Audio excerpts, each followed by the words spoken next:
Oh, hey guys, welcome to Grace Pettis Week here on the Boston Chris Podcast. I would love to earn your follow or subscription with this episode. And let me tell you more about our guest from this week. You might have noticed the funny title that Grace came up with for this episode, Long Monologues with an Obscure Folk Singer.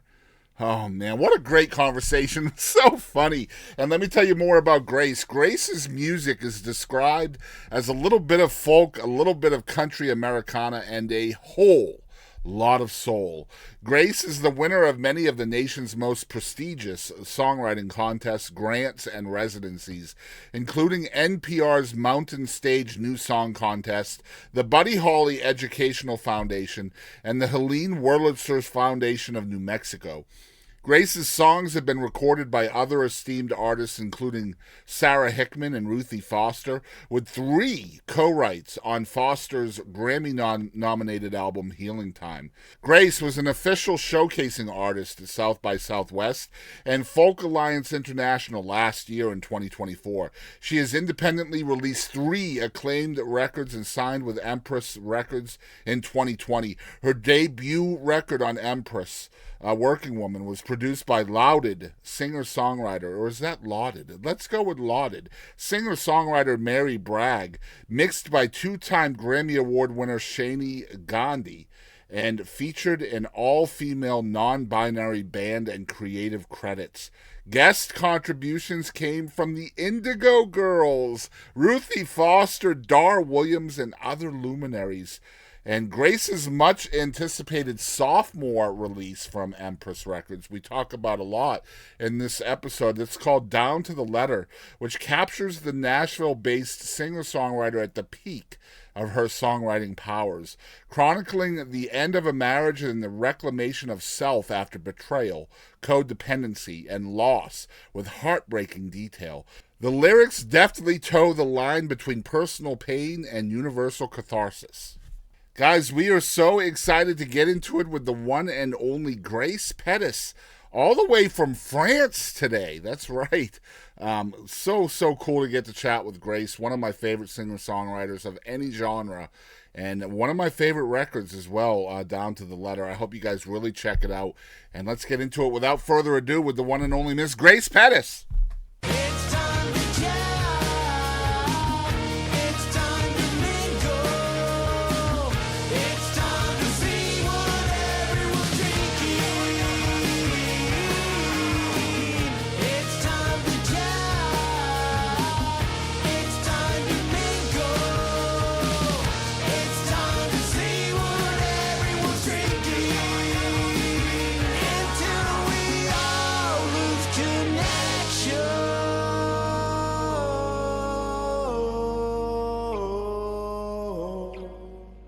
Hey, this is Mark Irwin. Thanks for tuning in to the Boston Chris Show.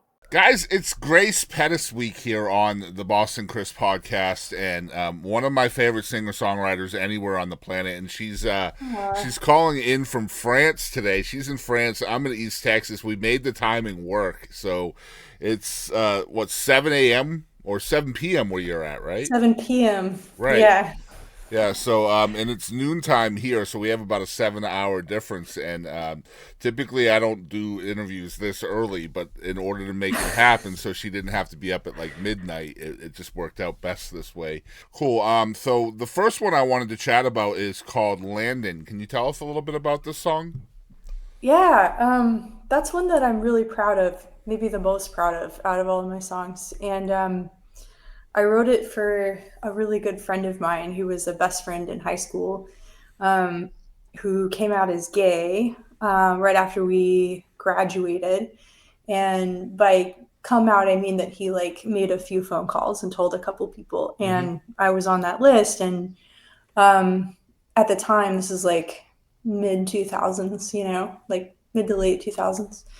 And I was not like a good friend to him at the time and didn't really have, I don't know, I wasn't equipped for that conversation yet, Yeah. And so I sort of replied with a lot of canned answers, and Then I spent some years feeling weird about it and not really knowing why, and did a lot of soul searching and educated myself, and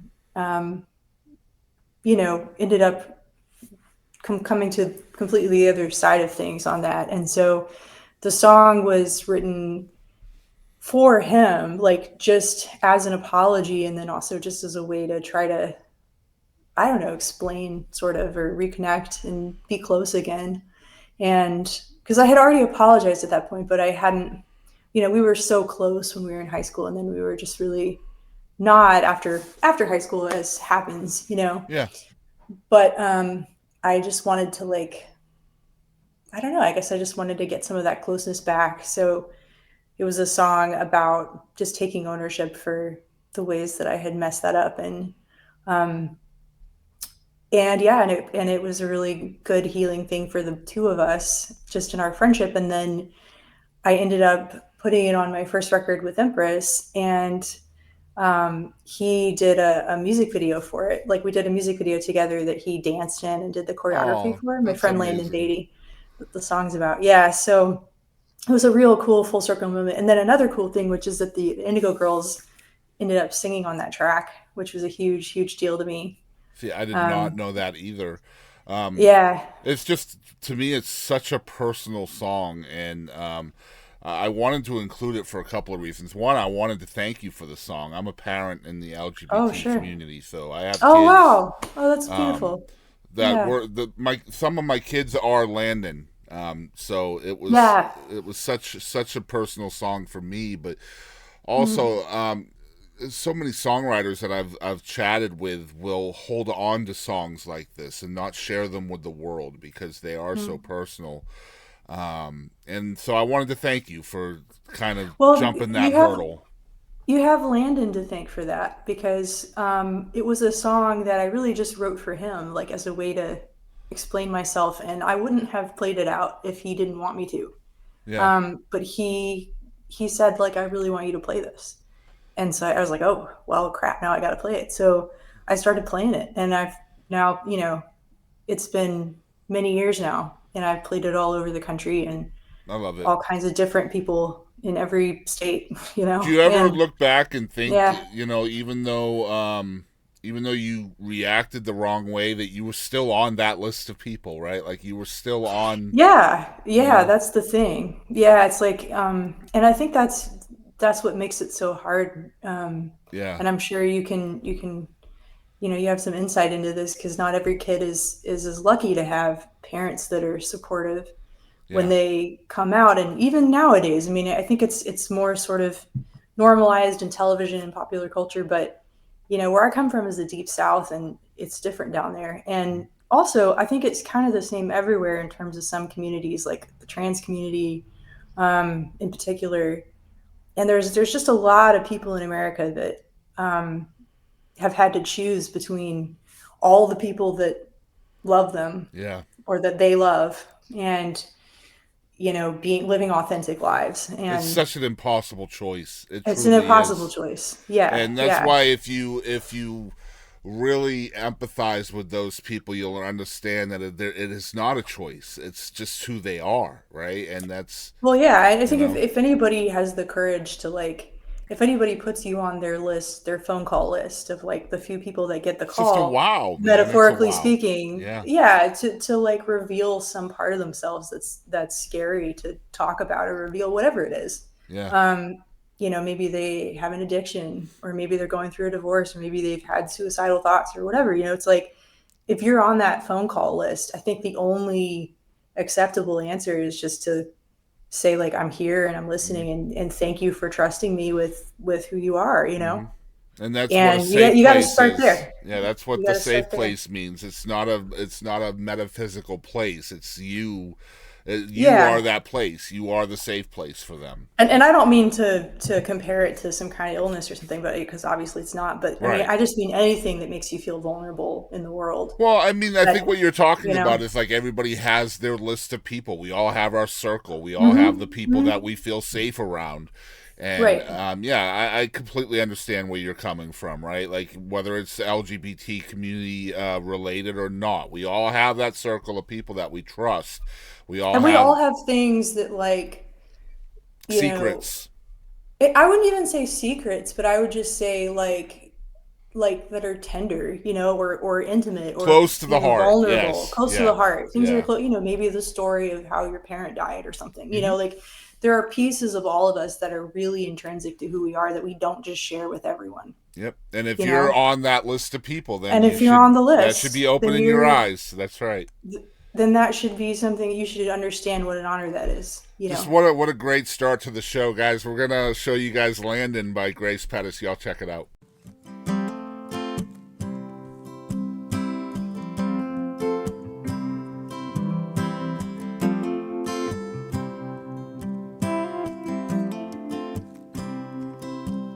From the day we met, I was never the same. You were the mascot at the football game. Big brown eyes in a wildcat suit, hugging your knees outside the classroom. Favorite child and a single mother, loved you more than a boyfriend, more than a brother. The way you drove yourself to church every Sunday, and we swore we'd make it out of this town one day. And then I called you a sinner. Ain't no sin bigger, and there ain't one damn thing wrong with you. As far as I can tell, no, there ain't no hell much worse than the one I put you through. I knew nothing about love, Landon.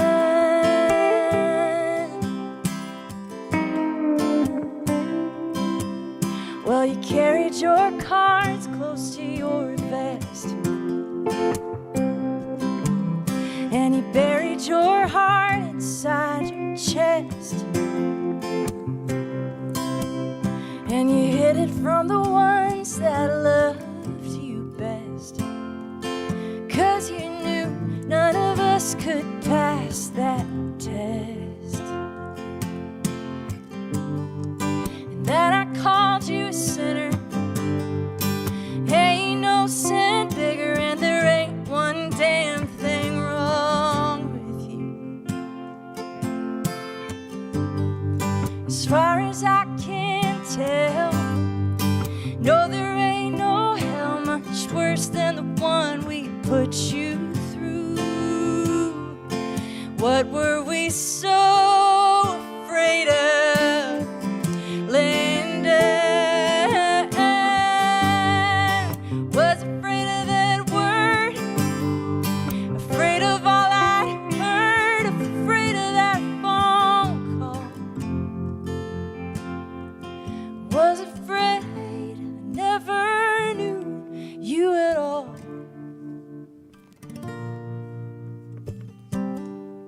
So I called you a sinner. Ain't no sin bigger, and there ain't one damn thing wrong with you. I know I can't make amends. Believe me, I'm still your friend. I know I owe you the truth. I miss you so much, Landon.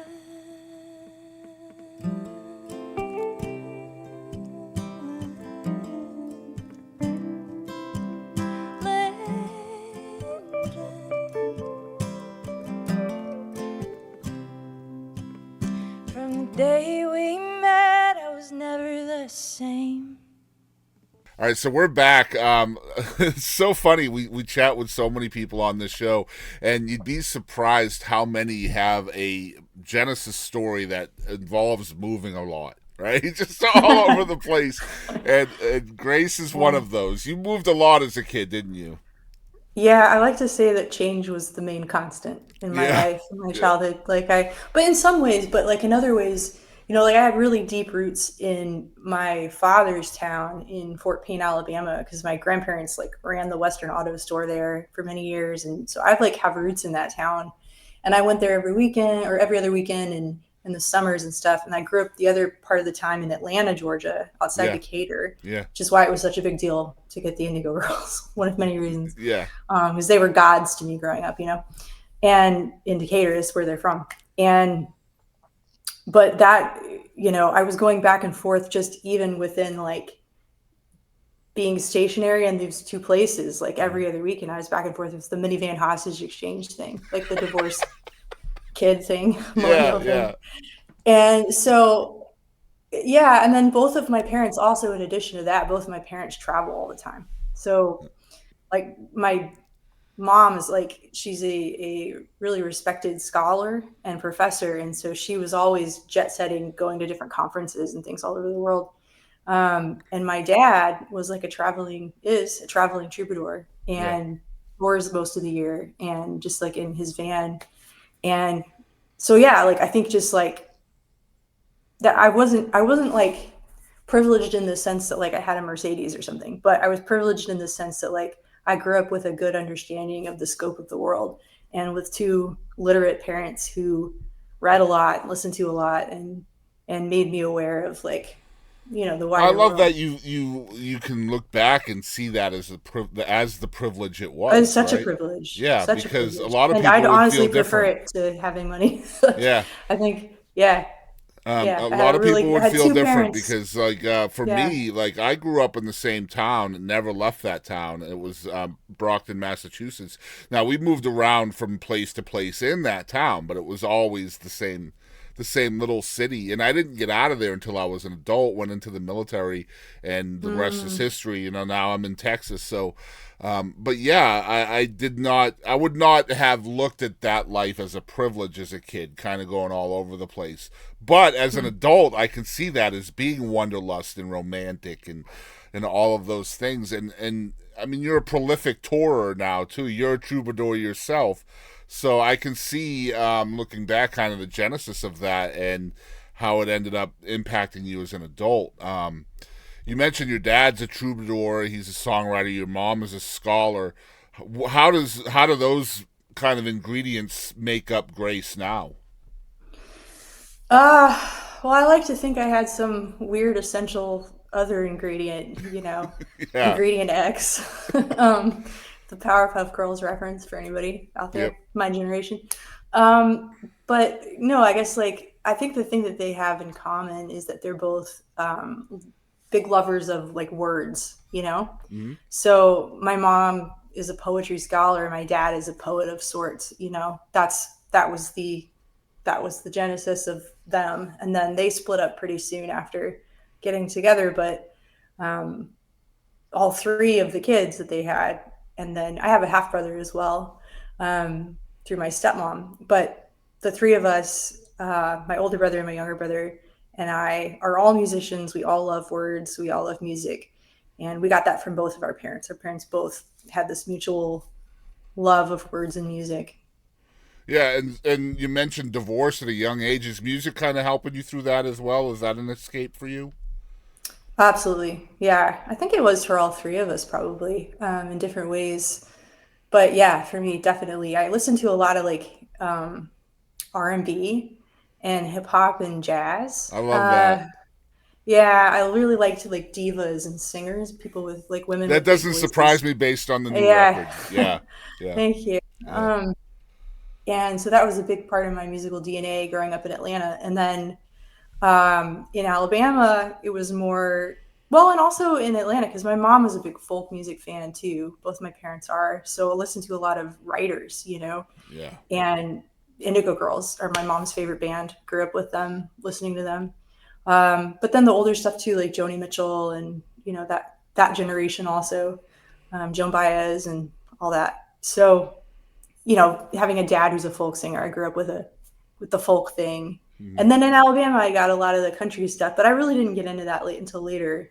I would say I was like in college. Being a second generation musician, songwriter, stuff like that, was there any rebelliousness against music or a specific genre or just in general? Yeah. I think that was one of the few things that my parents had in common by the time we were that age, was that neither of them wanted us to be musicians. Yeah. Well, they knew the life, right? Yeah, they knew the life, and they wanted us to like have real jobs in dental and stuff. So So what does that look like as a kid? Like you're still wanting to do the music over those lessons, yeah, right? I think for sorry, is that me or you? That's me. Oh, it's my mom. Speaking of, I'll call her back. But yeah, I think they both like really heavily supported us. Like they wanted us taking music lessons. We were in piano lessons. We were singing. They encouraged us, and all of us were obsessed with music from a young age, and they encouraged that. But also, you know, my mother is a professor. My grandfather, her dad was a professor, and grades were really important. And they wanted us to like get really good grades. My dad wanted us to get really good grades so we could get a scholarship, because he knew he couldn't afford college for 3 kids. Yeah. So, you know, school was really important. And I think the idea was like, music is great, but also like have a plan for your life, have a plan to pay your bills. And so both of my parents got a lot more on board when I started like actually, you know, gigging and paying bills a little. It took me a long time to be able to pay any bills, but I also got married really young. So I was in kind of a weird, I was a sort of pseudo adult from the age of 22. Pseudo adult. I love it. Yeah. There's no better way to put that. Yeah. Like on paper. When does the inspiration to start writing music come along? And before that even, what's the genesis of, you know, picking up an instrument? Was it really early or? Yeah. I mean, I was singing. Anyway, sorry, what was the question that you asked me? So, picking up an instrument early and then the inspiration to start writing. Yeah, so we had a piano in the house growing up, and I really liked that a lot because I had chronic pain when I was a little girl, and I couldn't move around a lot. I couldn't do a lot of things. I couldn't like run or do a lot of like sports or things. So I was really into singing and drawing and making up stories and just sort of living very much in my imagination. And I would play the piano, and the piano was great because you could be really loud as a kid. I've had that conversation. I have a friend of mine, Dave Madden, who's a musician in Austin. And I remember we had this conversation one time. It's like the thing that drew him to the piano, because he's a piano player, was that when you're a small kid and you feel like you don't have a lot of agency in the world. It's so like, big. This big thing that just makes this big noise, and you can control it, yeah. Yeah, and so there's so much there. So I think I was doing that from an early age, and I took piano lessons up until high school when I moved in with my dad, but then we didn't have a piano. So I was still taking lessons in high school, but I was staying with my grandparents who had a piano like 1 or 2 days a week. But then I was like, I need another instrument. So I just grabbed a guitar, and this was when I was 15. And so I started playing guitar at 15, but my mom actually taught me the first couple chords. And then my dad let me borrow, like at first his shittiest guitar, you know, and then like I got a little better, and then I was allowed to touch the nicer ones. But yeah. So when you're a little bit older, you're 15, is it still the escape that it was when you were younger? Oh God, yeah. If anything, like 15 is so much more tumultuous. Oh my gosh, I can imagine. Yeah. I mean, you have the chronic pain of being 15. It's so much worse. Plus, you get that emotional stuff with going back and forth between households and stuff like that. God, yeah. You're dealing with all those teenage and adolescent hormones as well, right? Like it's such a weird time. I was like angst. Yeah. In skin. Yeah. It was my entire personality was angst. So yeah. So is music taking you away from that angst? Is it giving you the joy that you're needing? Because you need something to balance that angst, right? Yeah. I think it absolutely does. I think I feel really free and like I'm doing the thing that I was made to be doing on the planet when I sing and when I play. And especially if I'm singing and playing and there's other people and I can tell it's doing that for both of us. It's like hidden. that's just, yeah, I just feel like that's the best feeling in the world. And, absolutely. you know, I'll do other things in life. I do a lot of other things. I'm not just one thing. I hope I have a family one day. I hope that I have a, you know, more stable side job at some point. But it's always the thing where I feel most myself is when I'm singing and playing, and it's an escape, but it's also like being really fully present in myself too at the same time. Yeah. So it's a wonderful thing. I recommend it for everyone. I don't think you should have to be good at music. No, you don't. You don't have to. That's music. why art is art. Yeah. You don't have to. I mean, somebody else liking or disliking your art doesn't make it any less art. I always I ask people like, do you sing? Do you play? And they go, I'm not good at it. And I'm like, yeah, but is it good for you? Yeah. You know? It's like, do you sing in the shower? Like, does it make you feel good in your car to turn up a song? Like, then just, you know, do more of that. That's right. And it's the same way with other forms of art, whatever it is, right? I mean, whatever exactly. it is. You might paint something and I hate it, but as long as you feel joyful about it, then that's all that matters. I think that's a really big part of it. Like, if no one else listened, I would still be doing it just for me because it helps me feel alive and feel sane. Yeah. And so I gotta say, you know, you're a young girl in this in a time where your dad is a prolific songwriter. We haven't mentioned his name.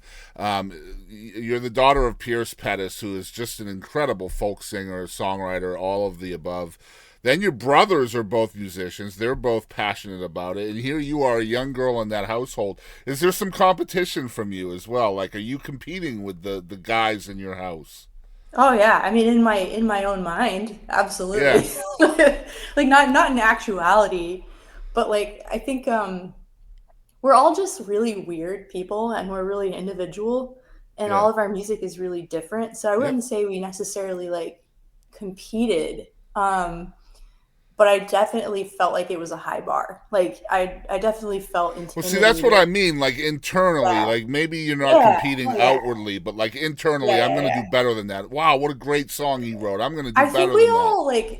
I think we all had a little bit of that, and because everybody in our everyone in our family feels that way. Yeah. But it's not just the kids; it's the grown-ups too. It's like everybody and every artist I've ever met feels a little bit of this, like, imposter syndrome thing or just sort of, you know, the ego of it all. But I did grow up in a home where it was normal to like feel that way and to make art and to be yourself. And I didn't grow up in a perfect home. Like, my parents were not perfect parents, but the one thing that I have to give them just enormous credit for is that both of my parents, and I didn't realize this until pretty recently, that this wasn't just the norm for most people. But I grew up in a house where I was always allowed to be myself. Amazing. Yeah. You know, and express myself and who I was and to say it out loud. And I never was shut down for that. And I just like, you know, if you can get one thing right as a parent, just letting your kids, I think that's it, feel like they can be authentic and also be loved. Yeah. Is like, if you can do that for your kids, like, you can screw up everything else and it kind of doesn't matter, is my theory. So good stuff, man. This is great stuff. Yeah. Because the everything you just said just means so much in a standpoint of a fan of yours, and seeing the music and the freedom of your writing that comes across as a fan. Not just, you know, Landon was the first song, but later I want to talk about White Noise, which again is the same concept. You know, everybody is the same and everybody is different, and why are we treating people differently based on who or what we are, or who or what we love, or what color we are, or what culture we come from? And I can see now where that comes from. It's from the parents allowing you to be whoever you want to be, and I think that's beautiful.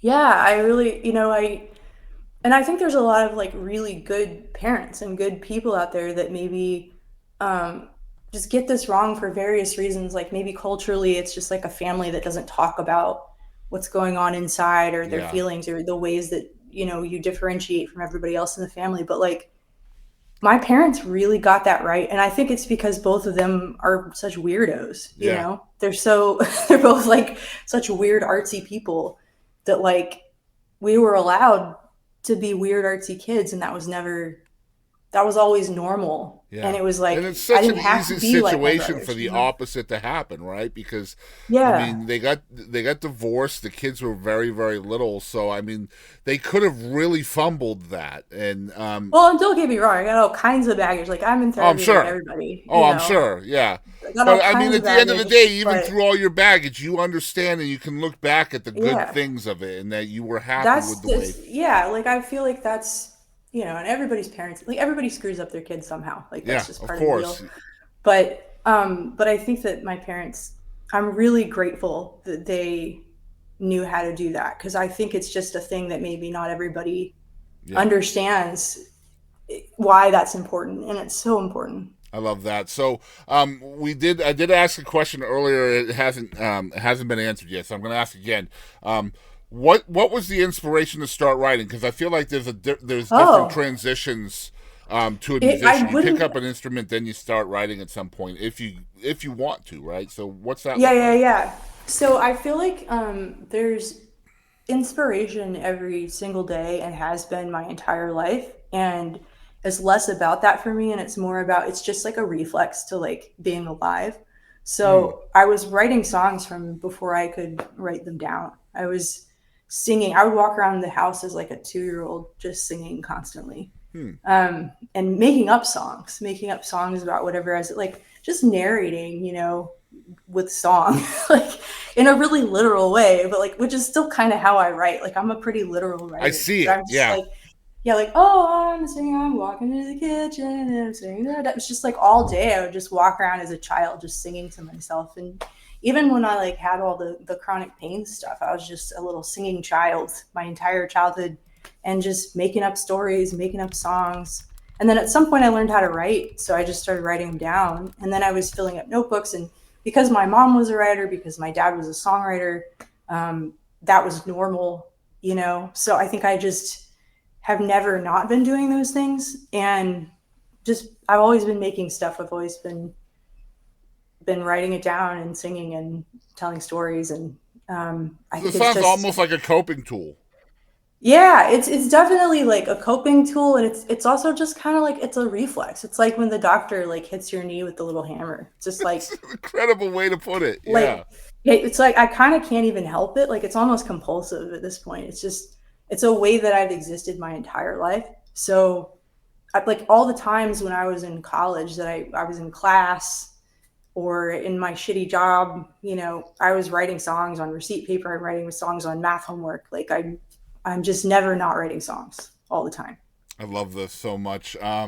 What's it look like? Is it lyrical first then because of that? Or It really depends. Like I'll get melodies, I'll get lyrics, I'll sing them into the phone, or I would say most of the time it's lyrics first, but seriously, like a lot of times it's also melody. There's a song called Eileen that I've been playing out a lot recently that was a melody that I had sung in my phone. It just came out of when it nowhere. starts as lyrics, does it start as a hook or a title, or is it actual, like conversation? You know, it just depends. Like sometimes I'll get like just a really good idea for a hook or something. I'll write that down like Nashville style. But other times I'll just like I'll have a feeling that I just want to like put down or I don't know. It could just start from so many things. Just an idea or like a story that I've heard of somewhere in the world or a conversation I had with someone and that like made me think of a thing. Hey, you know, here's what I think about that, and just writing it down. A lot of it's come out of, you know, like, and I think everybody does this, like, or at least I think every girl or woman that I know does this, where like we have these like notes in the notes app that are just like all the texts we'll never send. You know what I mean? Yep. Like to the exes or the whoever. And I think a lot of it comes out of that. A lot of it comes out of like things that I just like feel like I really want to say. But I feel like it's important to be understood. Mm-hmm. And And those are the ones where they usually end up being songs. So like White Noise was that way. It was like, I felt like there was a thing I wanted to say about that because it was so heavy just sitting in that news every day. And I know everybody felt that. And my friends who are Black and just, you know, steeped in the Black Lives Matter hashtags every day, and just George Floyd and all that, and, you know, Ahmaud Arbery and, you know, Brianna and like all of that. It was just like a really heavy feeling. And I just felt like I need to not say nothing. Like I can't just sit here, and I probably should just sit there and shut up most of the time, but I'm just like not good at that. Well, thank so I was you like, for that. but you know, it's like sort of, but then also it's like, well, what am I supposed to say? Like I shouldn't say anything. And so then I wrote a song really written more toward like white people about that, like, and to myself a little bit. Because but then I had this weird, you know, I just felt like I had, because it was something I wanted to talk about. I wanted to not talk about it, but I felt like it was important to say what I wanted to say exactly right. And it was one of these really, when it's something delicate like that, it's like you lean a little bit this way or that way, it's wrong. And it had to be exactly the thing. And life shouldn't be that way, man. It really shouldn't be. But sometimes there's important things and you want to get it right. You know, a toast at a wedding or a funeral. It's like, it's when there's a moment that calls for like something important, you want to get it right. And I think music is great because music can show you somebody's heart in the way that they sing. And that can express so much more meaning sometimes than a word can even. But like art can be a gateway into a human heart and a human soul. And so I was like, I got to put this into music.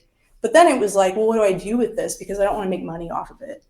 And that feels like the opposite of what I'm trying to do here. I'm just trying to get people, I'm trying to talk to other white people about why this matters and why they should give a shit, basically, is what that song's about. And I was like, I want people to hear it, because that's the whole point, is to be like, here's why you should care about Black people dying. You know, that's what that song is basically. You know, it's funny at that time. But I also didn't want to make money off of it or use it as like a marketing. Yeah, completely get it. Yeah, because then luckily, I'll just say this, and I'll sorry to keep interrupting you. No, you're good. You're good. Just like verbal processor. But I was really lucky that I had the right label, because my label, Empress Records, put it out as like a fundraiser, and did not. And the people that I worked with, Mikhail, the producer, and everybody that I worked with on the song, like, didn't ask for any money for it. Nobody that worked at Empress asked for any money. The publicist, Jill, who did the publicity for it, everybody did it for free, and because they wanted to get the message out. So I had the right label. That is like an activist label. Yeah. And that's why, and Rachel Sage is the head of Empress. And I can't wait to chat with her. I'll be chatting with her next week. Yeah. So that's great. Yeah, I can't wait. Yeah, she seems wonderful. Awesome. Yeah, so you know what we're going to do? Before we get into more with Grace, I'm going to play the song right here. That way it doesn't look like we're talking about it now. And then later on we'll play it. But I'll play it right now since we just talked about it. So this right here is White Noise by Grace Pettis. Y'all check it out.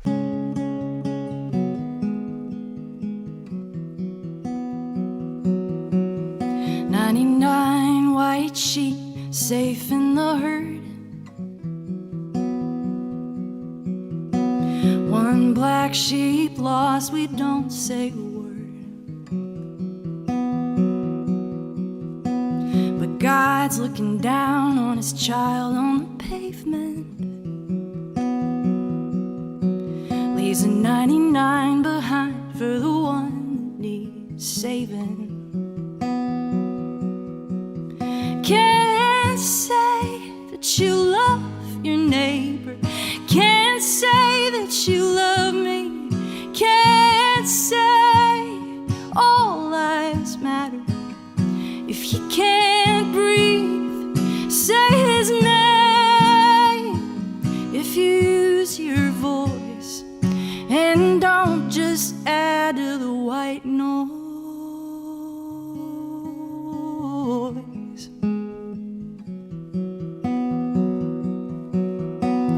Shout shouts in the hallway, they break down the door. And Breonna Taylor is dead on the floor.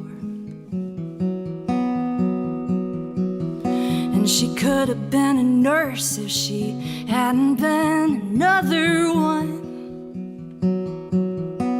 With 8 shots fired from an officer's gun. Can't say law and order or the land of the free. Can't say all lives matter if she can't breathe.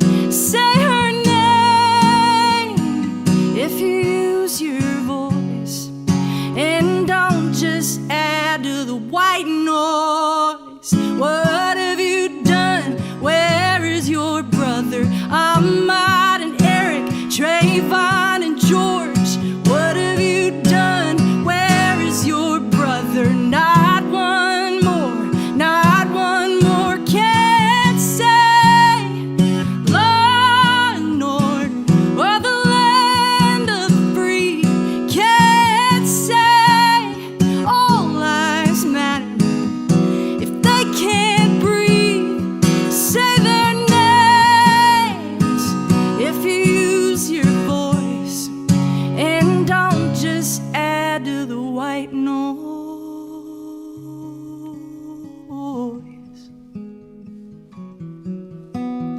Don't just add to the white noise, white noise.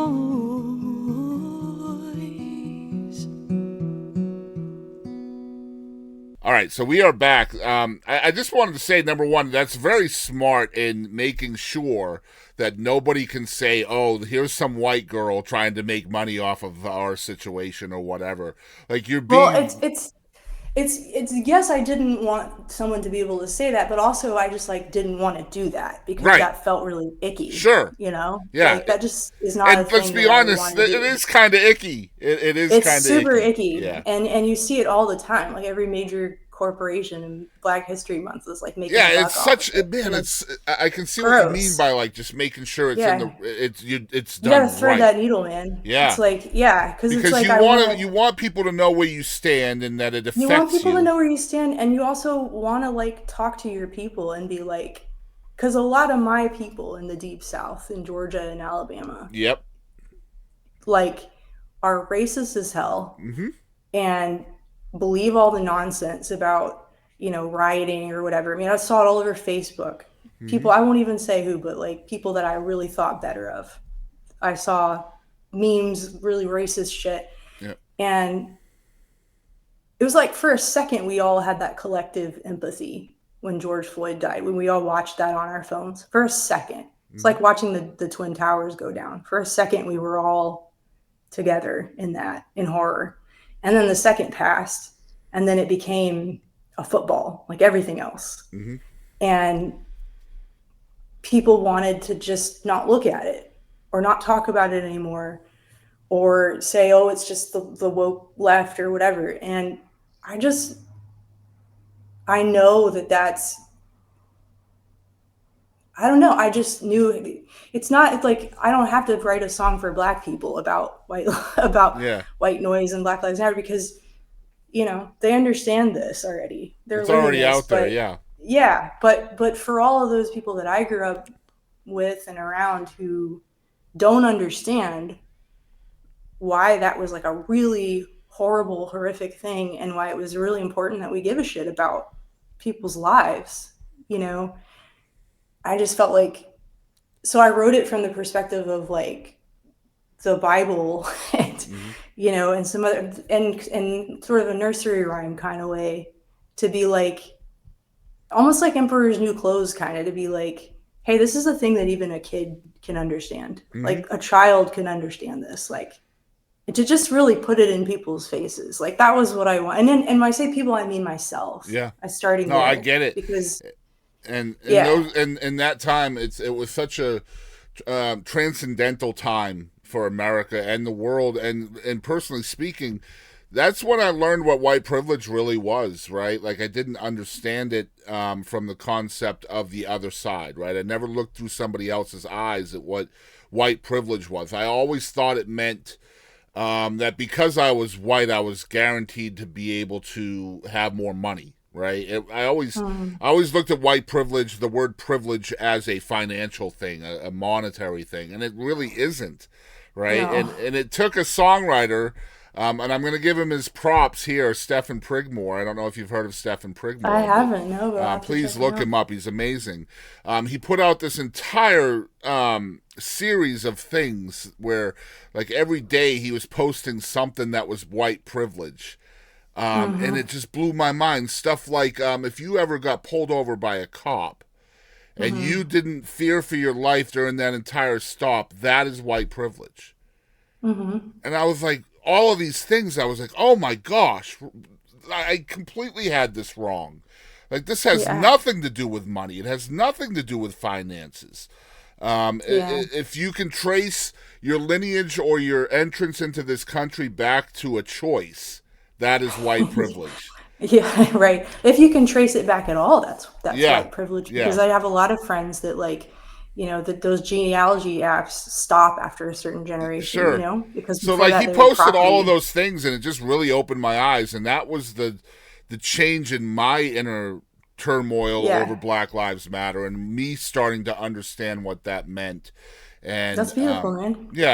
And so that was a big thing. And so when I heard White Noise for the first time, that was a really big moment for me, because here's another girl that gets it, that understood it, and is brave enough to put it out there. And then to hear your story and where you came from, and that's even more courage, right? Coming from the Deep South and but I also, you know, like, I have always had a lot of, like, Black people in my community and in my life that I love. Decatur, you're Atlanta. You know? I grew up in Atlanta. Like, you know, a lot of my friends, like, I was the only white kid in my grade for like 4 years. I know what that's like. I grew up in Boston. Yeah. So yeah, I get it. So it was like, you know, how do I not say, like, we need to talk about this? Like, I mean, because like all of my childhood friends and all of their moms, you know what I mean? Like, if you don't say something, you're not being a good friend. Right. You're just not being a good person. Yeah. Like, if you have a mic and you can use it in a way that's ethical, that doesn't make it about you, then, like, you should do that. Yeah. And I don't know. I know there's like a lot of hills to die on, but I just felt like that one was really personal for me for whatever reason. And I don't know. There's other stuff, like, my mom actually picked up on this, but I don't think anybody else did. I don't know. We probably shouldn't get into that, but there's a line I talk about Trayvon Martin in the song. Like, well, there's just a litany of names in the song, and my brother's name is Rayvon, and so I say Trayvon and George, and my brother's names are Rayvon and George. And when I hear those names, I hear the names of people that I know, you know? Yeah. And I just, like, you know, family. Like, I hear somebody's son, somebody's brother, and I think, like, I don't know. It for whatever reason, it really just impacted me in a big way, and I wanted to not just be the nice person that kept their mouth shut, you know? I love it. Yeah. And I think that's the major problem with society today, is kind of like that desensitization of human life. The value of human life is so low to the everyday person, and it's sad. It breaks my heart. And we're talking about two songs here that really kind of encapsulize that, Landon and White Noise, of how people treat other people with the worst kind of way, right? And and it's funny because it's often from cultures that are full of really good people that, like, care a lot about honoring God, you know, and they care a lot about, like, the Bible and Jesus, and then it's like, I don't know how we're able to compartmentalize to the point where we stop seeing other people as people. But if you read the Bible, like, it's pretty clear that, like, love your neighbors, you know. Yeah, it's definitely right up there, right under love God. It's like a strange step or lack of step. Like, it's almost like a wall between those two things, and it's. I mean, Jesus was a poor brown guy. Yeah, yeah, we and he would not be we treated forget well that in this part. country nowadays, would he? I'm just going to say Absolutely that. not. No, I actually have a new song about that called Matthew 25:40 on my page if anybody's interested. There's a Yeah. third verse that talks about that. Or just go read that verse, Matthew 25:40, and Mm-hmm. tell me that we're getting it right, because we're not. Very cool stuff. Let's talk a little bit more about the toolbox of songwriting. We did get into it a little bit where it comes from for Grace, whether it's hook or lyrical or or melodic or whatever. But I really wanted to chat. One thing I wanted to chat about was your vocals, which man, so beautiful, and I love how you use them to deliver the message, because that's huge, right? Like when you have something to say, what you use to say it with is really important. It's another kind of privilege, if you want to talk about it that way. Absolutely. Are you present in knowing your vocal ability when you're writing a song? Yeah, absolutely. Yeah. I mean, I've been living with my voice for 38 years now, so I know my way around it a little better than I used to. It used to be like a car I didn't really know how to drive, Yeah. And now I feel like I understand it, having spent a lot more time behind microphones and in studios and on stages, and just in my room singing. And I know kind of what it can do and how it can relate to a lyric or a melody or a range to say a thing. And I do think it's a privilege. Not everybody has a great voice, like a Bob Dylan. Yeah. And not everybody has the ability to write, or like the education that I've had, or the parents who were musical, and I know I'm pretty good, and I feel like I need to use those gifts and not I don't know. I feel lucky. Especially COVID, like so many of us, like we have friends, we lost friends in COVID. We had people, I have friends that came out of COVID not being able to have a lot of lung control, And the fact that I have lungs and I can use them to like do this thing and express this thing is like, I have to use that. You know what I mean? Yeah, and it's not just like having this powerhouse vocal either. That's not what I mean. Like, what I mean is like the deliberateness, the techniques that you use to. And I'll give you a song example as well. 1,000 times a day on the new record, you use your voice to kind of make the listener lean in at times and really have to focus on what you're saying. There's almost like you almost go invisible with some of your lyrics in that song, which makes me lean in, which makes me listen harder. And I know that has to be a strategy in that. That's what I mean about having this vocal ability. Not so much like, blowing us out and doing that, which you can do as well, but just using that pretty tone of your voice to get people to listen harder. And that song. Yeah, I mean, I'm sorry, I didn't mean to.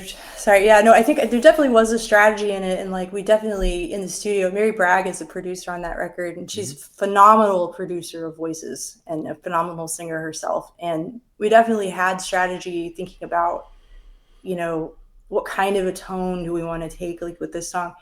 But also, I will say that, like, of all of my records, that one is the least calculated, in terms of vocals and just my part of it, because I was just really close to that material. It's a divorce record, and it was a really emotional record for me to make. Yeah. So I trusted Mary with a lot of those decisions. And then I just sort of tried as much as I could to like not be thinking, and to just like be really present in the emotions, like in those moments when we were recording those vocal takes. Of just how trying hard to is put that for myself- you as a creator? Hard. Just taking your hands off. It's really hard.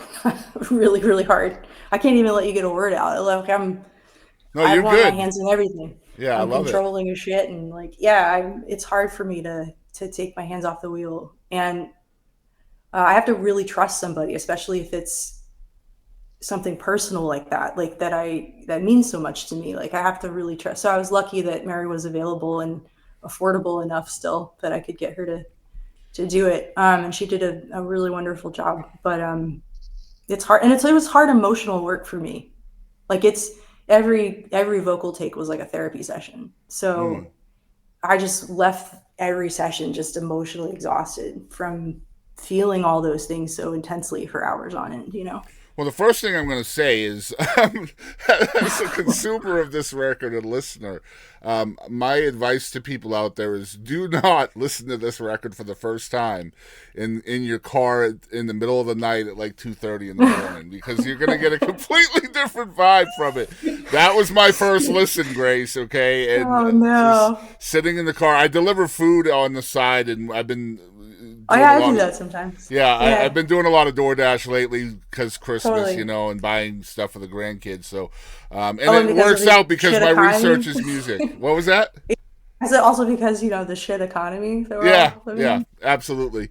But I actually enjoy it, man. It's like a side mission on a video game to me, man. It really is fun. But anyway, I'm sitting in the middle of East Texas last night listening to your songs, and there's a harmony part. I think it's on The Year of Losing Things. There's a harmony part that comes out of nowhere. Maybe I'm wrong. I'm not sure which song it is, but there is a song on this record where you're singing alone, and then a harmony part comes in like maybe a third of the way through the song that just hits you out of nowhere. And man, I wanted to cry so bad. Like, I'm like, no, this is the wrong time to listen to this shit, man. But I don't know if The Year of Losing Things was a great song. I love that song. And then The Better and the Worse is a great song too. There's like a really bass heavy number too that I think that's The Year of Losing Things, right? Yeah, we did. It was, I got to say about that song, my co-writer on that song is Tom Prasada Rao, who passed away not too long ago. And he was an incredible songwriter. Speaking of writing songs about the Black Lives Matter moment that we were in then that summer, he wrote the best one. It's called $20 Bill. And it's about George Floyd. And so y'all can look that up, but it's Tom Prasada Rao, PRASADA-RAO. But Year of Losing Things we wrote when he was kind of living in a basement because he was immune compromised and couldn't go outside, and it was in the middle of all the COVID stuff, and we wrote it over text together.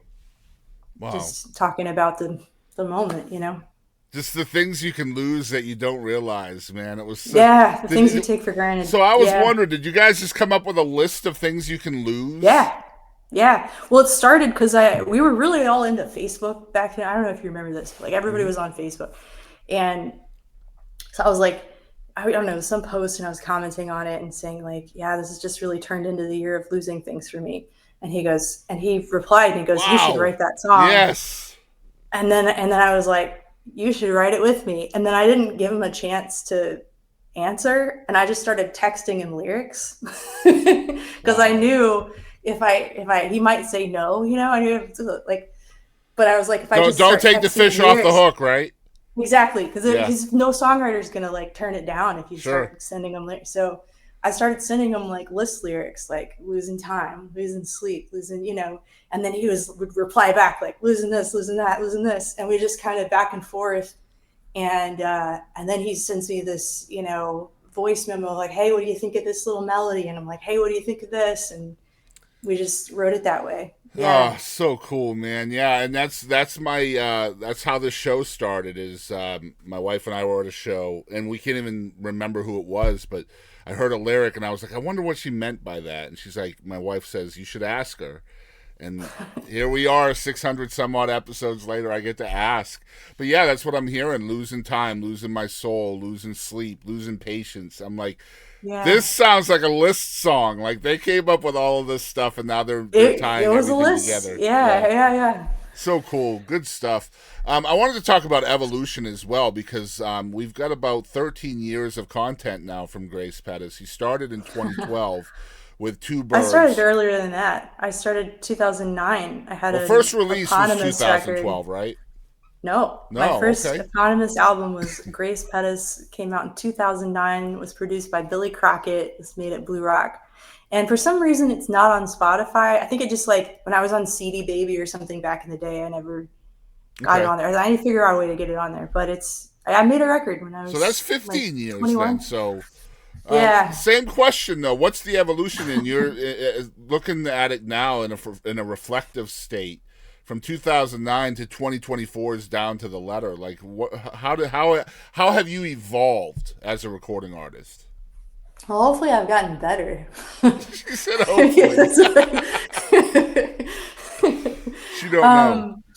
Yeah, I mean, I think there's some stuff I did back then that's like cringy to me now, like the ways that I sang, or like I had a song called Gypsy's Code on the 2009 record that I love the song, but I didn't know back then that like gypsy was a racial slur, because I didn't know anybody from that community, and I know that now, but I already recorded the song, so what are you going to do? It's a badass song too, by the way. Thank you. Yeah. But I love the song, but it's the very first one I sent to my wife. I messed that up, I don't know. So there's certain things that I listen back and I'm like, I wish I could do that over, do it better. And but I think like for the most part I've kind of stayed the same. I've just kind of done the thing that I do, and I've just kept doing it and tried to get better at it. I don't think I've veered too far away from like the original mission when I was like 5. Is one of the things you learned over the course of time to hold on to songs longer because of the finality of them? Because you just talked about, hey, man, maybe I shouldn't have done that with that song. Maybe I shouldn't have done this. Do you hold on to songs longer now because of things like that? I wouldn't say so necessarily. I definitely have like I have a deeper catalog to choose from, because you can only record 12 songs. Very finite spots, yeah. Yeah, like in 2009, I only had, 20 or something. But by the time it was Two Birds, I had 100, and then by the time I had more and more and more. So it's just, I have more to pull from now, which kind of just means that they're going to be a little better because you got more to choose from. But also, I don't think you should hold things back necessarily. Again, I'm an over talker and an over explainer and a monologuer, so I don't typically hold anything back ever. But I think like what a record can do, what an album can do, is really capture like a moment, and it's a photograph. Like that's what's so cool about it, is it's a moment in time. Like those early Beatles records, those are the Beatles in those years, and yeah, could they sing and play a little better a few years later? Yeah, sure. But it doesn't have that thing when they were this young man energy and this, and that's how I feel about those records. Like there's certain, like it's because it's me, it's like looking at old pictures of yourself. Mm-hmm. You just go, And that's why you can look back and say the divorce record, right? Exactly. But like other people look at old pictures of you and they go, oh my God, you're so cute. And you just see like, oh, my hair looked terrible. Or whatever. Horrible. Like, yeah. So what is wrong with you people? But it's a moment, right? It's like, that's how you dressed in high school. And it's that moment, so that's what I feel about records. What an interesting way of looking at it, and great stuff. Nobody's Girl, some of the best songs ever with you, Rebecca, and BettySoo. Thank you. Yes, I got to chat with BettySoo recently, and I'm just that's awesome. Yeah, I'm a huge fan of all three of you girls, and you got to check in with Rebecca Loebe. Absolutely, she's got some cool stuff cooking. I will definitely believe me. Yes, it's next on the list, one at a time, right? BettySoo is just an incredible artist, songwriter. What does that look like in the room for you personally, writing with those two girls? It's just like the most fun ever. We had so much fun writing together. We would so Rebecca had these like animal spirit tarot cards, which I've since like purchased a deck of these because I love them That's so much. What's up. They're so great.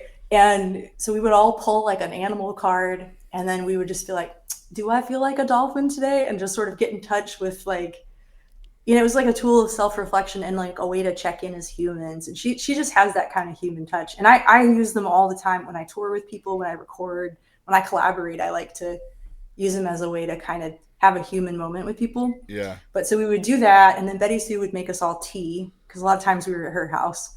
Not always, but a lot of times. She had like, all three of us were in South Austin, and we were all like 10 minutes from each other for a long time. Yeah. So it was, those days are long gone, and it's a lot harder than it was back then. And even back then it was hard, but when we could all get together in the same living room, we'd do the cards, we'd make the tea, And then sometimes somebody would pull something out, like a lyric or like something they sang into their phone. And sometimes somebody would have like a whole chorus. Other times we'd be like, let's write one from scratch, you know? And we would just kind of check in. What do you got going on in your life? What are you doing in your life? BettySoo is such an incredible instrumentalist. So she would sometimes have like a lick or like a groove or a chord progression or something.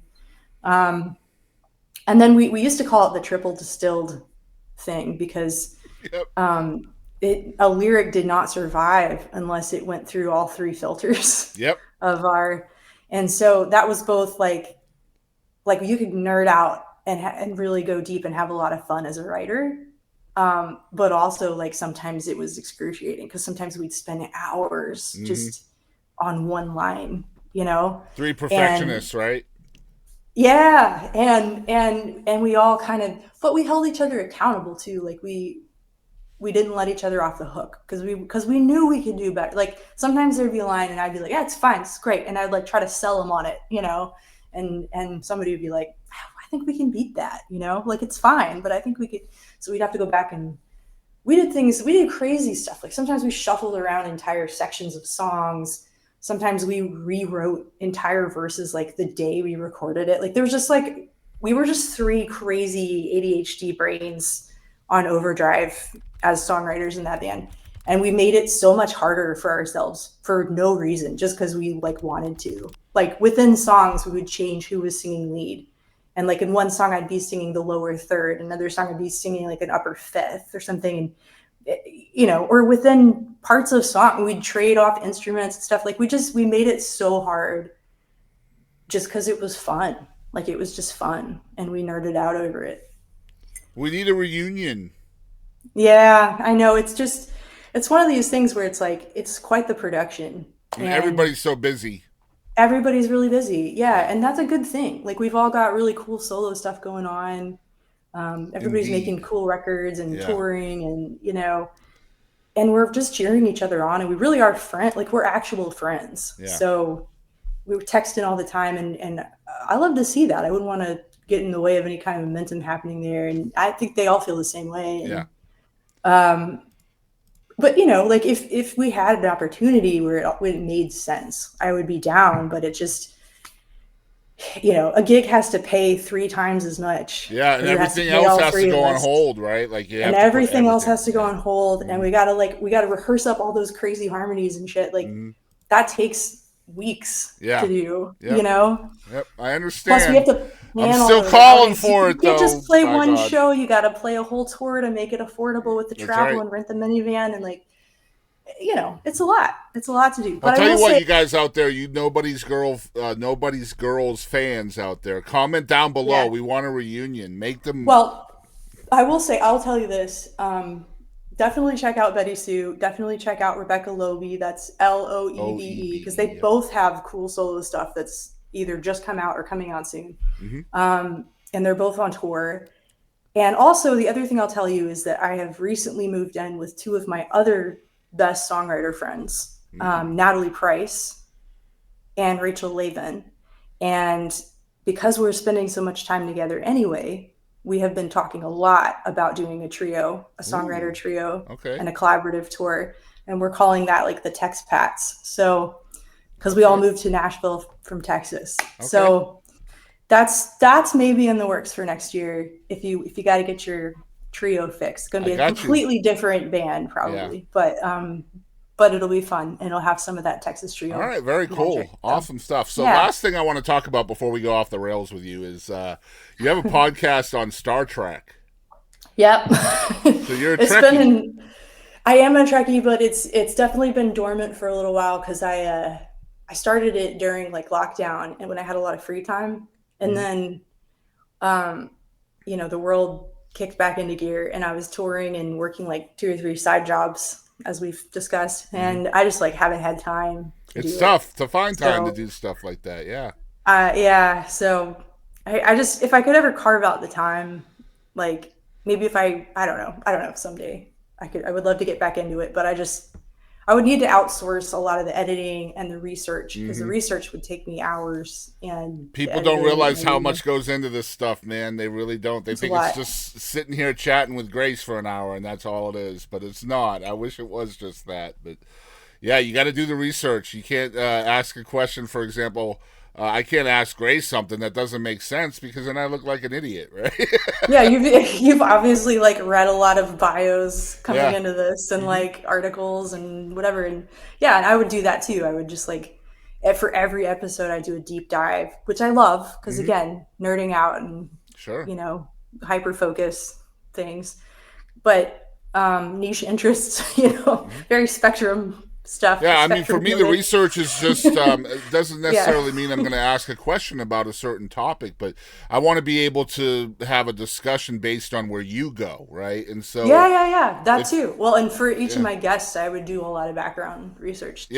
You have to do it. It's just like a lot. And then you gotta do it. The production side is pretty tough too, but that's gotten easier with technology, thank God. Because I started this in 2017, and one episode would take me 16 hours to edit, and now that's down to like maybe 2 hours. Yeah, I was editing them all in like GarageBand, like not knowing what I was doing at all.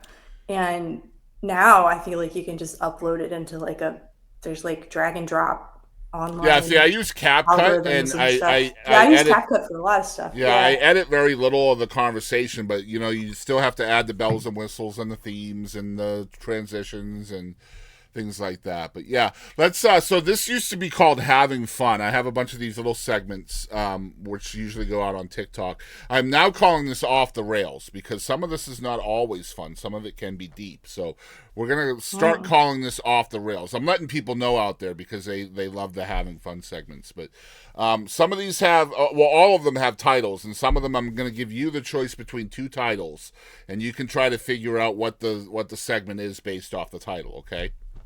Okay. All right, so the first one, choose either Did You Know or choose Algorithm. Whoa.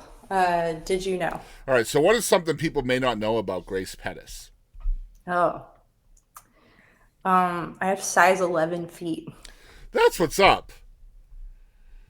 How do you feel about that? I feel good about it. I feel like I leave a big footprint in the world. You leave a big footprint, literally. My wife once told a joke at a show. It came out of nowhere. I don't even know why I'm telling you this. So I have a size 13. No dude. Yeah. So she told somebody, she said, my husband has a size 13 foot. Do you know what that means? And she kind of winked at the person. And I was like, where the hell is she going with this? And the person goes, no, I don't know what that means. And she says he wears big shoes. Yeah, I heard that one. I was like, oh my God. Yeah. Oh man. All right. Next segment's called Impactful. Golly.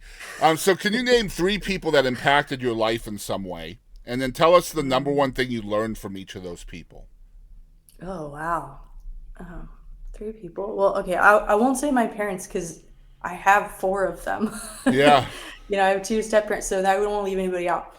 I guess I shouldn't say grandparents either for the same reason. But that's all a given. But 3 people other than that.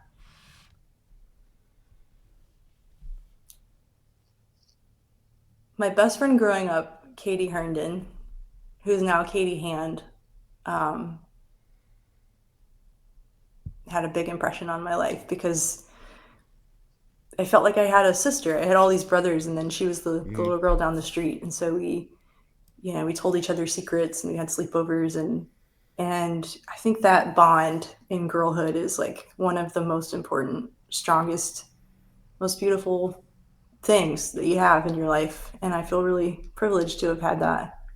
Yeah. And we've known each other all these years. And so I feel lucky for that too. My first producer, Billy Crockett, made a really big impact in my life. He taught me a lot about songwriting. He was my songwriting mentor.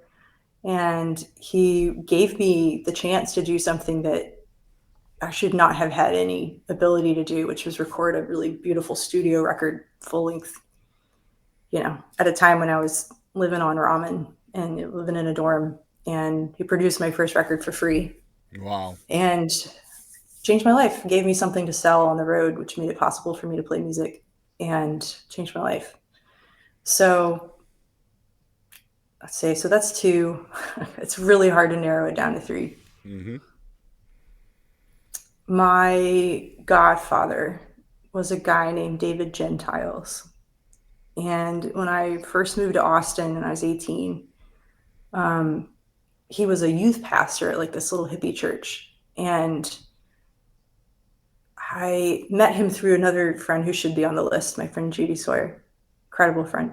And he kind of just sort of adopted me. Like, not exactly the same because I had parents, but they were off kind of doing other things and on the other side of the country. But have you seen this movie, Bob Trevino Likes It? I haven't. It's an incredible movie. You should watch this movie.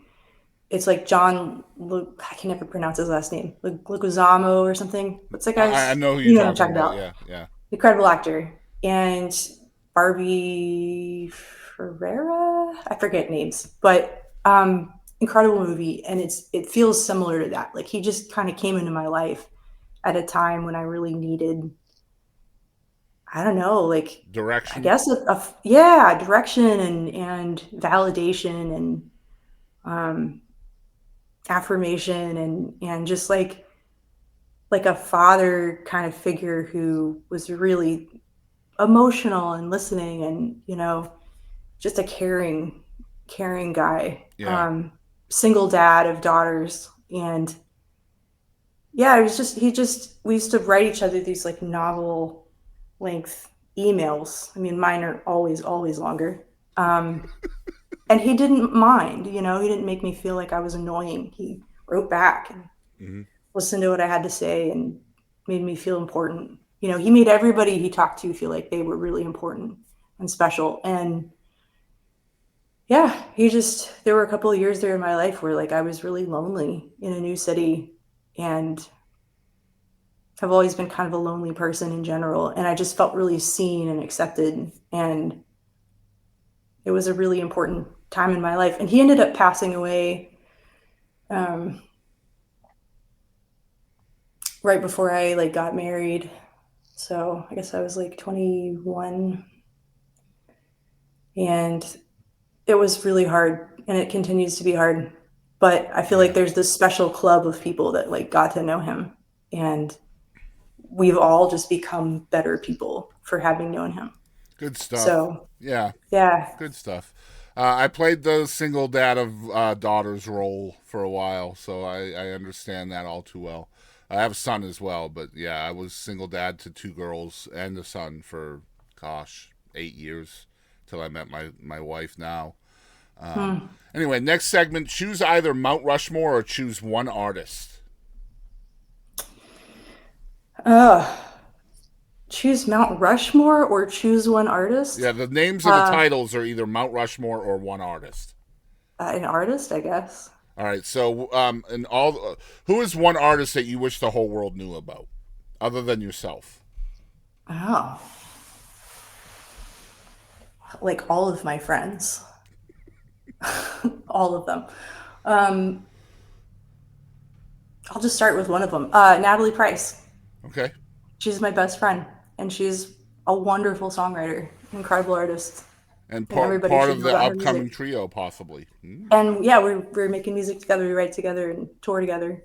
Very cool. All right, next segment's called What the Heck. This is a game show style show or segment where I'm just going to ask you 5 random questions. I've chosen the questions before even talking to you, and the way I choose them, I have 50 questions. I choose a number, I spin a wheel, and the 5 numbers is the questions I ask. So completely random, and you just have to tell me the very first thing that comes to mind when you hear the question, all right?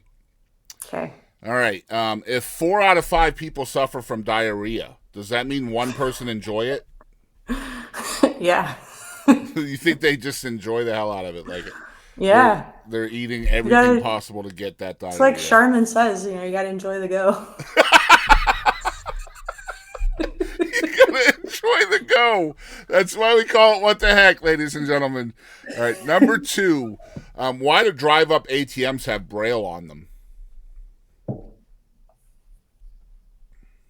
Because people who are visually impaired also use motor vehicles to get around, and they often call Ubers and cabs. When I was an Uber driver, I picked up several people who were visually impaired, and they might sit in the back, but then you pull up, and then they still use the ATM or go through the drive-through or do whatever else. So are you telling us? Okay, because I might have to remove this question now. If you're telling us, there's a real answer to that. Yeah. So you're telling us, as an Uber driver, you have personally driven a visually impaired person to an several ATM? Times.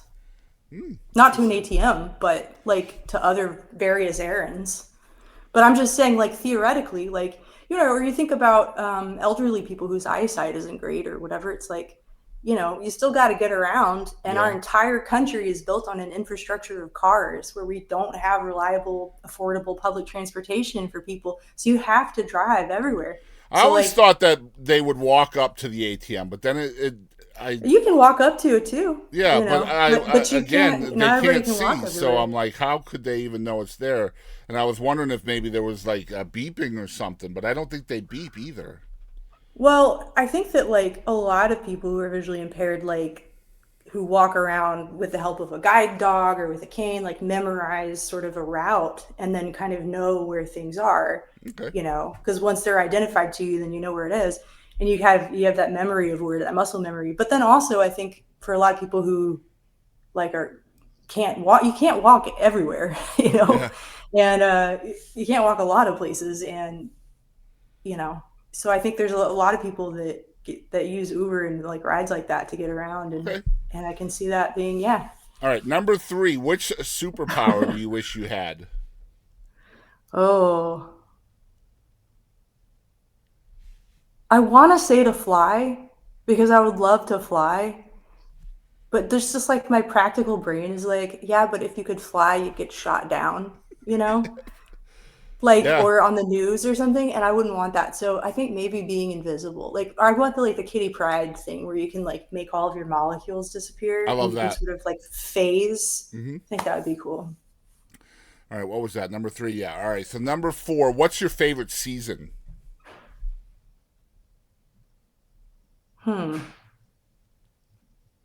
It's probably the summer, but I like the fall because I like all the colors and all the like autumnal seasonal beverages and stuff. So you want the visuals and the vibe of fall, but with summer weather.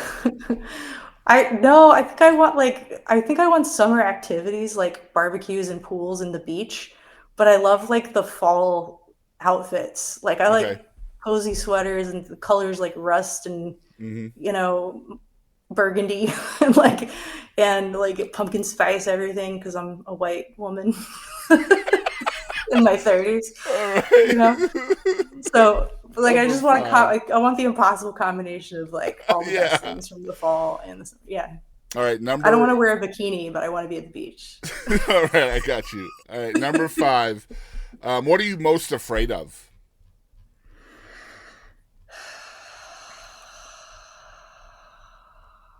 I think the idea of losing my memories and dementia is like terrifying to me. It's a really scary thought. But more than that, I think I'm afraid of like the people I love dying and never getting to tell them that I love them again. I understand. Yeah. That's always a tough question because you can take it any way, right? There's so many different ways to take a question like that. All right. Next segment, choose either bucket list or fly on the wall. Bucket list. All right. So what's on your bucket list of things you still want to do? I want to travel everywhere. Like I want to see all the things. And I haven't been to Asia. I haven't been to Africa. So right there, that's a thing. What else? That's the main thing. I just want to like travel and experience a lot of the world. I want to like eat a lot of interesting food and meet different people. And like, I want to learn French. I'm trying to learn French. That's a bucket list thing. Good luck. I took it in high school. Yeah, it's hard. That was my sleep period. I want to have a kid. I want to like be a parent. Yeah. I think that's on the list. Yeah, those are the big things. Good stuff. All right. Next one, choose either biggest lesson or moment of gravity. Ooh, moment of gravity. All right, so moment of gravity is kind of a reflective segment where most of us can look back and see an event or a moment that kind of led us on the path where we ended up. Can you kind of see what that was for you? Yeah, ninth grade talent show. I had just moved to Fort Payne. Well, I'd moved to Minto, and the high school was Fort Payne High School in the Valley, and we had a talent show, and I entered an original song, and my dad recorded a guitar part because he couldn't be there. He was on tour, and I had like just moved there, so it was because it was in the fall, and like I just moved to this town. I didn't know anybody, and I just like forced myself to get out there and do this thing, and because I really wanted to be a musician, and I'm the daughter and granddaughter of professors, and they were like, you need to go to a good college and get a good job, and that kind of stuff was in my head. And I'd always been a good student, made good grades, so I was like, I really shouldn't be a musician because it's not a good career path. It's not smart. It doesn't make sense. So I like made a deal with God, and I was like, I'm going to enter this talent show, and then we'll see what happens, and then I'll look for a sign that like I should keep doing this. And so I entered with this song that I wrote, and then I won the talent show, and I was like 14, and I didn't know anybody, and it was a song that I had written. So like I knew it wasn't rigged because I'm not that likable or like I wasn't popular, you know? So I was looking for like objective confirmation that like I should be doing this, and I felt like I got it. And then I was like, okay. And then from then on, I was just like, all right, I'm doing this. Awesome stuff, man. I love that you can look back at that even today and realize that how massive of a moment that was. Next segment, I have two more. Next one's called Grateful. Can you tell us 3 things you're the most grateful for? Grateful for my family and friends. Is that 1 or 2 things? This is your show. Grateful for the people that I love who love me. I'm grateful for my health. I'm really grateful for that. And I'm grateful that I get to make music. Awesome stuff. All right, last segment. This is almost always the hardest answer or hardest question for somebody to answer. The segment is called "Who Do You Think You Are?" So, who is Grace Pettis? Who is Grace Pettis? I don't know, man. I'm just like a person in the world. I'm a person in the world. I don't know. I make songs, and I can't shut up most of the time. And I don't know. That's it. Well, Grace, I appreciate you being here and not shutting up because it's been a great ride. Thank you so much for having me on. Thanks for being nice to me. And yeah, I like all the Boston swag. And I think I see a James and Murtry poster in the back there. Yeah, right there. I wonder if you got BettySoo to sign that. So, Betty, that was a standalone show. So it was just James. But, yeah, I do have a BettySoo autograph here somewhere. So I saw him in Winsboro. I saw him once before with BettySoo and Tyler. And it's funny, the swag I got in Tyler was from BettySoo, and the swag I got in Winsboro was from James. Nice. They're like the best, like, odd couple. I feel like they're so good too. They're so funny too when they hang out. Like they should do like a sitcom that's just like. It's funny. James is one of my regrets right now because I had an interview scheduled with him, like a Zoom style interview, and it fell through because he's so dang busy, right? Yeah. And I understand that obviously. And then the show came up, and I had press passes and stuff at the venue in Winsboro, so I got to meet him and stuff. And I was telling him, I had an interview set up with you. And it fell through because he was so busy and blah, blah, blah. And he was like, oh, let's just do one right now. And I was like, that's not how I work. That's not how I can't. I could do it, but like it wouldn't. Oh, man. It wouldn't do you gotta justice. carry around like a little like James McMurtry note in your. Yo, I'm ready for it now. Now. Like that one moment changed all my equipment. So now like I have lapel mics and I have everything ready, and I bring it to every show with me. Aww. Yeah. So I told him no, and I was like, I'll just reach back out. We'll get it set up. And like, I don't know if I've been ghosted or they just don't see it or what. But yeah, he's probably just busy. Yeah. Like, no, I know. If he's anything like all of us, and he's exactly like all of us, we just forget things. He's super cool. Like I said, we hung out with him. He's the coolest guy. Yeah. Super so nice. I know it's not him. It's just so hard to get through people's teams sometimes, and I get it. There's a lot going on, and also like we have brains that aren't good at that, so it's probably a combination of those. And I mean, look, you're in France, and I mean, so I get it, man. Like circumstances they change all the time. I've had interviews where we've rescheduled 9 to 12 times. Yeah, I would say just keep bugging him, and eventually, like he'll book it with you. Probably. Yeah, I'm sure he will. It's just again getting him. If I could get directly to him, it would be different. I feel like getting through a team is tough, but I never give up. So it's let's go to another show. Yeah. Exactly right. Anyway, I'm going to call this episode "Music is the Gateway to the Heart." Something you said earlier in the show, so that's going to be the title of this one. I want to let people know where they can follow along with you as well and what's important to you. The website is gracepettis.com. If you're looking for spelling and you're watching the video portion of this, you can see her name right on your screen. If not, I'm going to put a link in the description below for the website as well. I want to let you guys know where you can follow along. Grace has a Patreon, which I know everybody who has a Patreon, that is probably paramount in the best way you can support her. So the Patreon is patreon.com/Grace Pettis. The Instagram is @Grace Pettis. Facebook is @Grace Pettis Music. YouTube is @Grace Pettis Videos. And TikTok is @Grace Pettis. So you guys follow along on all of those. And go to a show, right? That's probably the best way to support you other than the Patreon and social media. Well, I love it when people come to shows. I'm not playing any until the spring because I'm on a residency right now. But yes, please come to shows. Please follow me on Patreon. I post there semi-regularly. And all that good stuff. And I hope I see you out there somewhere. Yeah, we didn't get to talk about it all that much, but I do want to throw some more love to Down to the Letter, you guys. Please check out the record. It's so freaking good and such a journey. Be prepared for the journey because, man, one to the end, it is a journey, and I love what you did with it stylistically. Every song is different. You know what you're listening to when you're listening to it. Just thank you for the record. It's really well done. Man, thank you so much. I appreciate that. That's really very gratifying. Like we work hard on this stuff, and it's nice to hear someone really appreciate it. So yeah, it's freaking phenomenal, and I'm hoping to listen to it with the lights on soon. That's all right. I've said to several people because it's pretty heavy. It's got a couple little lighthearted songs on it. Yeah, but for the most part, it's heavy, and one day you'll need it. And hopefully you won't, but one day you probably will. You'll go through some kind of a breakup or divorce or something.